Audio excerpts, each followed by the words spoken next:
नमस्कार दोस्तों, एक बार फिर से आपका स्वागत है आपके अपने YouTube चैनल श्री कोचिंग पर। बात करते हैं आज माध्यमिक शिक्षा बोर्ड द्वारा सप्लीमेंट्री का पेपर यानी कि माध्यमिक पूरक परीक्षा 2020 का पेपर जो आज दिनांक 7 सितंबर 2020 को आयोजित हुआ। किस प्रकार के प्रश्न पूछे गए, पेपर किस प्रकार का था, तो देखिए इस YouTube चैनल पर। माध्यमिक पूरक परीक्षा 2020 प्रश्न क्रमांक 1 सेक्शन ए में टोटल 10 क्वेश्चन पूछे जाते हैं। वो सारे क्वेश्चन एक एक नंबर के होते हैं। तो यहाँ 1 नंबर का जो क्वेश्चन पूछा गया, सबसे पहला क्वेश्चन प्रश्नावली 1 से लिया गया। प्रश्नावली 1 जिसका नाम है वैदिक गणित। प्रश्न क्रमांक 1 सूत्र निकलन से 103 का घनफल ज्ञात कीजिए। तो किस प्रकार हल करेंगे, इसका ये आंसर है। सबसे पहले अपन आधार और विचलन ज्ञात करेंगे। तो यह संख्या 103 है, जो आधार 100 के पास में है और 100 से 3 अधिक है, तो विचलन 3 हो जाएगा। फिर इसका जो फॉर्मूला है अपने पास, फॉर्मूला है संख्या प्लस 2 इंटू विचलन ऑब्लिक 3 इंटू विचलन का स्क्वायर ऑब्लिक विचलन क्यूब। यहाँ इनके मान रखने के बाद में जो अपने फाइनल आंसर आएगा वो कुछ इस प्रकार आएगा। तो यहाँ इसका ये फाइनल आंसर लिखा हुआ है। किस प्रकार इस प्रश्न को सॉल्व करेंगे ये भी कंप्लीट बता हुआ है। अब आप देखें प्रश्न क्रमांक 2। प्रश्न क्रमांक 2 है, ये भी प्रश्नावली 1 से लिया गया है, वैदिक गणित से संबंधित है। यहाँ पर दोनों पक्षों के हरों का योग करना है, वाम पक्ष के हरों का योग और दक्षिण पक्ष के हरों का योग। टोटल सेम आएगी तो इनको 0 के बराबर लिखते हैं और यहाँ राइट आंसर प्राप्त होगा x बराबर -7/2। तो दोस्तों इस वीडियो में जो आज का बोर्ड पेपर आयोजित हुआ उसका संपूर्ण हल है। इसी प्रकार प्रश्न क्रमांक 3, ये प्रश्नावली 2 से लिया गया प्रश्न है। यहाँ a और 18 दो संख्या दे रखी है और आपको लैसे पे और मैसे पे दिया हुआ है। तो यहाँ एक फॉर्मूला लगता है प्रथम संख्या इंटू द्वितीय संख्या बराबर LCM इंटू HCF। इस फॉर्मूले की सहायता से इस प्रश्न को हल करेंगे तो यह राइट आंसर प्राप्त होगा a बराबर 4। प्रश्न क्रमांक 4 प्रश्नावली 6 से लिया गया है, जिसका राइट आंसर आएगा -1/4। यहाँ पर जो त्रिकोणमितीय सारणी है उसकी सहायता से मान रखने हैं और यह मान रखने के बाद जैसे कि कोण 45 की वैल्यू 1 होती है, सेक 60 की वैल्यू 2 होती है और sin 30 की वैल्यू 1/2 होती है। ये मान रखने के बाद इसका आंसर प्राप्त होगा -1/4।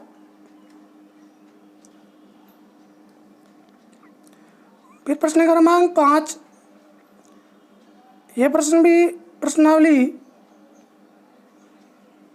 6 से लिया गया प्रश्न है। यहाँ पर 1 की वैल्यू sin 90 होती है, यानी sin 90 डिग्री बराबर 1 होता है। तो यहाँ 1 की जगह sin 90 रखेंगे, sin से sin कैंसिल हो जाएगा, 3x बराबर 90, x बराबर 90/3, यानी कि इसका राइट आंसर प्राप्त होगा 30। x की वैल्यू फाइंड करनी थी यहाँ पर, तो x की वैल्यू जो प्राप्त होगी वो 30 प्राप्त होगी। प्रश्न क्रमांक 6 है वो अपने प्रश्नावली 10 से लिया गया है। तो यह इसका राइट आंसर समबाहु त्रिभुज होगा।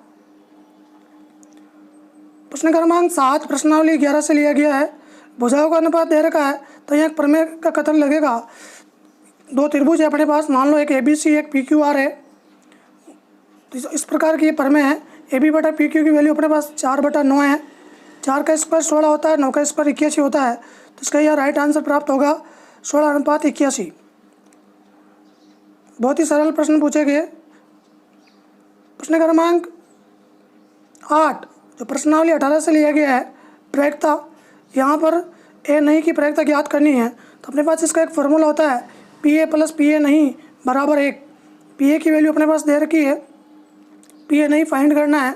तो यहाँ पर 1 में से जब आप 0.992 माइनस करोगे तो यहाँ फाइनल आंसर प्राप्त हो जाएगा आपके पास 0.008। इसी प्रकार प्रश्न क्रमांक 9 और 10 ये यातायात से संबंधित पूछे गए हैं प्रश्नावली 19 से। तो ज्यामितीय आकृति होती है सिग्नल लाइटों की, और वृत्ताकार भी हो सकती है, अष्टभुजाकार भी हो सकती है। ये रुकने की दूरी का सूत्र पूछा गया है कि रुकने की दूरी गीली फिसलन वाले ट्रैक पर कैसे प्रभावित होगी। तो आप देखते हैं कि गीली फिसलन होगी तो वहाँ पर रुकावट थोड़ी कम होगी, क्योंकि वो पहले से ही फिसलन सड़क है। तो यहाँ मैंने इसका फॉर्मूला बताया है, रुकने की दूरी बराबर प्रतिक्रिया दूरी प्लस अवरोध दूरी। अब बात करते हैं सेक्शन बे की। कुल चार सेक्शन में पेपर आता है। सेक्शन ए में 10 क्वेश्चन आते हैं, 1-1 नंबर के छोटे क्वेश्चन होते हैं। सेक्शन बे यानी पार्ट बी, तो बी में पूछे गए प्रश्न। पहला क्वेश्चन दवजांग विधि से भाग करना था, प्रश्नावली 1 से लिया गया प्रश्न है। भाग करने की 3 विधियाँ होती है, दवजांग विधि, सूत्र परावर्ती विधि और निकलम विधि। तो यहाँ दवजांग विधि से भाग पूछा गया है, ये एग्जाम्पल है किताब का। यहाँ इसका राइट आंसर जो प्राप्त होगा वो होगा भागफल 321 और शेषफल 0 प्राप्त होगा। यह मुख्यांक दवजांग लिखना है, ये इसकी विधि लिखी हुई यहाँ पर कंप्लीट कि किस प्रकार आंसर प्राप्त किए गए, यहाँ आप देख सकते हैं। दूसरा क्वेश्चन पूछा गया, यूक्लिड विभाजन विधि से 90 और 144 का महत्तम समापवर्तक ज्ञात करना है। महत्तम समापवर्तक का मतलब आपको HCF फाइंड करना है, और वह भी यूक्लिड विभाजन विधि से। तो ये विधि होती है A बराबर BQ प्लस R, जहाँ R का मान B के मान से छोटा होता है। तो यहाँ पर चरण फर्स्ट में मैंने 144, A की वैल्यू, B की वैल्यू 90, 90 का भाग 144 में एक बार जाता है, शेषफल 54 बचते हैं। फिर चरण सेकंड में 90 के अंदर 54 का भाग देने पर एक बार जाता है, शेषफल 36 बचते हैं। फिर 54 के अंदर 36 का भाग देने पर शेषफल 18 बचते हैं। जब तक शेषफल बचते हैं तब तक भाग देना है, और लास्ट में 18 का भाग 36 में 2 बार जाता है। तो यहाँ पर किसका भाग गया, 18 का भाग गया, 2 बार गया, शेषफल 0 प्राप्त हुआ। तो जिस भाजक का भाग देते हैं और तब शेषफल प्राप्त हो जाए तो वही इसका आंसर होता है, यानी 18 का भाग देने पर 0 प्राप्त हुआ है। तो यहाँ इसका जो राइट आंसर होगा वो 18 हो जाएगा। प्रश्न क्रमांक 13 प्रश्नावली 15 से लिया गया प्रश्न है। वृत्त की परिधि आपको दे रखी है, वृत्त का क्षेत्रफल ज्ञात करना है। सबसे पहले वृत्त की परिधि का सूत्र लगा के त्रिज्या ज्ञात करेंगे, फिर वृत्त का क्षेत्रफल लगा के इसका क्षेत्रफल ज्ञात करेंगे। वृत्त का क्षेत्रफल πr², परिधि का सूत्र 2πr, यहाँ से r फाइंड करेंगे। किस प्रकार सोल्व किया गया है इसमें लिखा हुआ है, यहाँ से आप अच्छी तरह से देख सकते हैं। दोस्तों ये आज का सप्लीमेंट्री का पेपर था, माध्यमिक शिक्षा बोर्ड अजमेर द्वारा आयोजित किया गया 7 सितंबर 2020 को। प्रश्न क्रमांक 14 है वो प्रश्नावली 16 से लिया गया है। शंकु का आयतन दे रखा है, शंकु की ऊंचाई दे रखी है, त्रिज्या ज्ञात करनी है। तो सबसे पहले अपन यहाँ सूत्र लगाएंगे। शंकु का आयतन का वैल्यू दे रखी है, और यहाँ इसका फॉर्मूला 1/3πr²h, इसकी वैल्यू रख देंगे इसके सामने। फिर यहाँ से अपन r ज्ञात करेंगे। तो r² बराबर अपने पास 196 आएगा, यानी इसका वर्गमूल हो जाएगा, 196 होता है वो 14 सेमी। तो यहाँ पर जो त्रिज्या प्राप्त होगी वो 14 सेमी प्राप्त होगी। प्रश्न क्रमांक 15 प्रश्नावली 19 से लिया गया प्रश्न है, सड़क सुरक्षा शिक्षा से। तो यहाँ समीकरण बना के छोड़ना था केवल। तो व्यक्ति की जो दूरी है 1 किलोमीटर है, किराया वही है, तो टोटल किराया बताना है। इसलिए यहाँ पर y बराबर 25 × 1, क्योंकि 1 किलोमीटर का किराया फिक्स कर रखा है 25 रुपये है। शेष 1 में से घटाने के बाद x अपने पास कुल दूरी है, और प्रत्येक किलोमीटर पे फिर 17 रुपये लिए जाते हैं। तो यह इसके जो समीकरण होगी अपने पास वो होगी 17x - y + 8 बराबर 0। केवल अपन को समीकरण के रूप में बीजगणितीय रूप में व्यक्त करना है। प्रश्न क्रमांक 16, अब ये भाग सी है अपने पास, सेक्शन सी, जिसमें टोटल 10 क्वेश्चन आते हैं। प्रत्येक क्वेश्चन 3 नंबर का होगा, तो सेक्शन 3 के जो अंक बार हो जाएगा वो टोटल 30 हो जाएगा। प्रश्न क्रमांक 16 प्रश्नावली 3 से लिया गया प्रश्न है, द्विघात समीकरण के मूल ज्ञात करने हैं। तो सबसे पहले इस समीकरण को, इस दिए गई चीज़ को अपन द्विघात समीकरण के रूप में बदलेंगे। उसके लिए अपन को वज्र गुणन करना पड़ेगा। वज्र गुणन करने के बाद यहाँ पर एक द्विघात समीकरण हमको प्राप्त होगी। द्विघात समीकरण प्राप्त होने के बाद इसके अपन गुणनखंड विधि से इसको यहाँ सोल्व करेंगे तो यह x के 2 वैल्यू प्राप्त होगी। इन दोनों वैल्यू को अपन मूल कहते हैं, रूट कहते हैं। x की वैल्यू एक तो आएगी -2 और दूसरी x की वैल्यू आएगी +1। x -1 को 0 के बराबर लिखना है तो 1 प्राप्त हो जाएगा।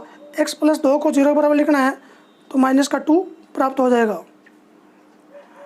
प्रश्नावली 17 से प्रश्न क्रमांक 17 जो प्रश्नावली 5 से लिया गया प्रश्न है। यहाँ आप देख सकते हो, यहाँ पर पदों की संख्या ज्ञात करनी है, उनका योग भी ज्ञात करना है।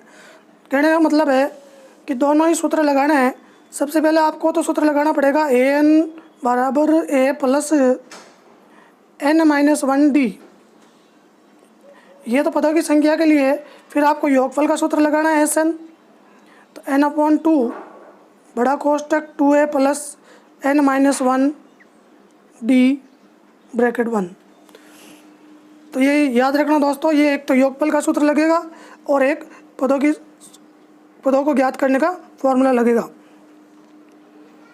बात करते हैं प्रश्न क्रमांक 18 की। तो ये प्रश्नावली 8 से लिया गया प्रश्न है। यह उन्नयन कोण, अवनमन कोण कुछ इस प्रकार के प्रश्न है। तो सूर्य का उन्नयन कोण है वो 60 डिग्री से 30 डिग्री हो जाता है। तो इस प्रकार कुछ डायग्राम बना के इसको सॉल्व करेंगे। मीनार की ऊंचाई फाइंड करनी है यहाँ पर। नेक्स्ट वीडियो में कंप्लीट प्रश्न सॉल्व हो जाएंगे। अभी कुछ छोटे प्रश्न थे वो मैंने पेपर में ही सॉल्व कर दिए हैं। बड़े प्रश्न के होने के कारण इन प्रश्नों को हल नहीं किया गया है। इसी प्रकार प्रश्न क्रमांक 19 है। प्रश्नावली 11 से लिया गया प्रश्न है। प्रश्न क्रमांक 20 है। प्रश्नावली 12 से लिया गया प्रश्न है। प्रश्न क्रमांक 21 है। ये एक प्रमेय है। वृत्त के बाहर स्थित किसी बिंदु से वृत्त पे खींची गई दोनों स्पर्श रेखाएं आपस में बराबर होती है। तो कुछ इस प्रकार का डायग्राम बना के इसको सॉल्व करना था। ये प्रमेय है अपने 13वीं प्रश्नावली की, प्रमेय 13.3। बहुत ज़्यादा प्रमेय पूछी गई है। प्रश्नावली 13 से भी प्रमेय पूछी गई है। प्रश्नावली 11 से भी 2 प्रमेय पूछी गई है।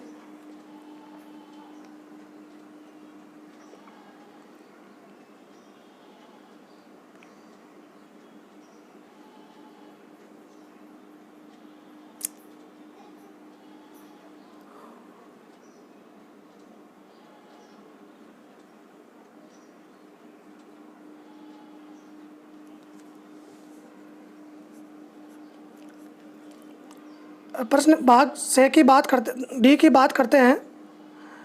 भाग डी में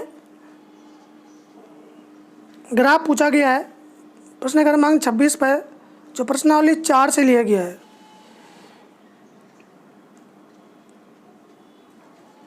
प्रश्न क्रमांक 27 प्रश्नावली 7 से लिए गए प्रश्न है। त्रिकोणमिति से संबंधित ये ऑप्शन में है, या तो आपको ऊपर वाले दोनों करने हैं या आपको नीचे वाले दोनों करने हैं।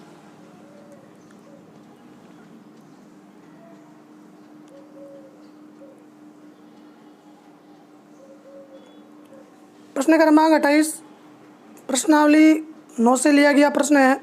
समकोण त्रिभुज के शीर्ष स्थित करने हैं। तो समकोण त्रिभुज की जो बोधायन प्रमेय है, कर्ण स्क्वायर बराबर आधार स्क्वायर प्लस लंब स्क्वायर, इस प्रमेय की सहायता से इसको याद करेंगे। प्रश्न क्रमांक 29 ये प्रश्नावली 11 की प्रमेय है 11.8, और इसी के ऑप्शन में दे रखी है प्रश्नावली 11 का ही प्रमेय है 11.9। दोनों में से एक प्रमेय करनी थी। प्रश्न क्रमांक 30 है वो प्रश्नावली 17 से लिया गया प्रश्न है। यहाँ पर माध्य और माध्यक दोनों ज्ञात करने हैं। तो यहाँ बड़े प्रश्न होने को शॉर्ट में बताया है, थोड़ा बड़ा प्रश्न होने के कारण इसको शॉर्ट में बता रखा है। माध्य का जो फॉर्मूला होता है अपने पास, माध्य का जो फॉर्मूला है वो है अपने पास x बार बराबर sigma F I x I upon sigma F I. 1190 में 50 का भाग देने पे इसका राइट आंसर प्राप्त होगा 23.8 इसका आंसर प्राप्त होगा माध्य का। और इसी प्रकार इसमें पूछा गया है माध्यक, तो माध्यक का जो फॉर्मूला है वो लिखा हुआ है यहाँ पर। और माध्यक ज्ञात करने के लिए आपको इस फॉर्मूले की आवश्यकता होगी। और जब यहाँ वैल्यू फाइंड करेंगे आप, तो यहाँ पर इसका राइट आंसर होगा माध्यक का जो राइट आंसर आएगा वो आएगा 25.3।